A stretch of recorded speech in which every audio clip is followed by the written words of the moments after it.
Hallo und recht herzlich willkommen. Hello and welcome to our Orchestral Library Toolbox. The reason we have called this the Orchestral Library Toolbox is because it's a toolbox with a large number of videos that explain everything about working with an orchestral library. To help explain this, we are using Achim Brockhausen, who is a musician, arranger and composer, and he is an expert in using virtual orchestral libraries. We have packed a lot of information in these tutorials, and so there's a lot to get through. And we will start with the technical basics. For example, the difference between volume and expression. What, for example, are release samples? And the basics of using the contact sample player, which is often used for playing orchestral libraries. We will also be covering the virtual orchestra from within your computer and how the individual sounds or timbres are articulated, panning, layering and depth within the orchestra, and much more. And of course, we will show you many practical aspects and solutions to, for example, the important theme of articulation, and we will see how, for example, we can play a violin line in with the relevant articulation.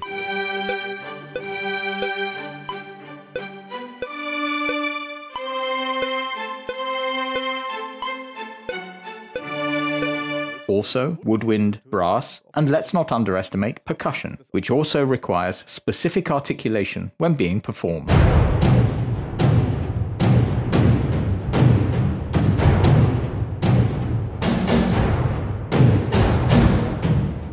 We cover the harmonic arrangement of the musical lines within a piece of music.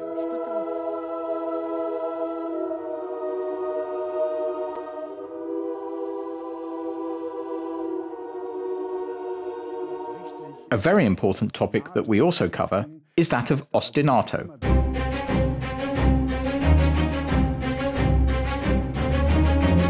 which we all know from those powerful repetitive 8th and 16th notes that we hear so often in film trailers.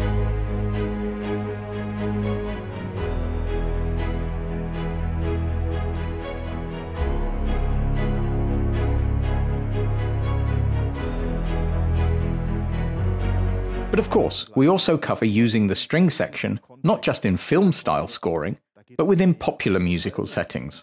But earlier today, there will be no more sorrow, if only I could stay. And of course, we don't forget how to use your computer for performing great brass sections, such as those used all the time in funk and jazz, all of which are easily possible using a virtual library. And we will show you how.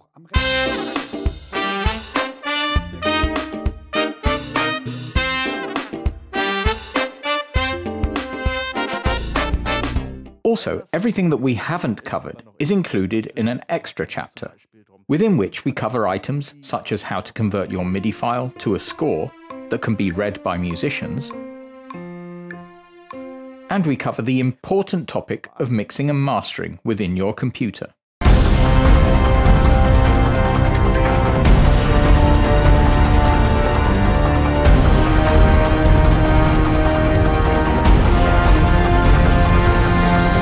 So the best thing is to start with the tutorials. We recommend starting from the beginning and working through the entire DVD, as there are certainly going to be sections of interest to everyone.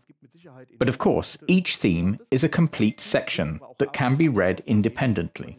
And so we hope you enjoy using these tutorials and get a lot of satisfaction out of implementing what you learn within these tutorials in your own music. Und los geht's.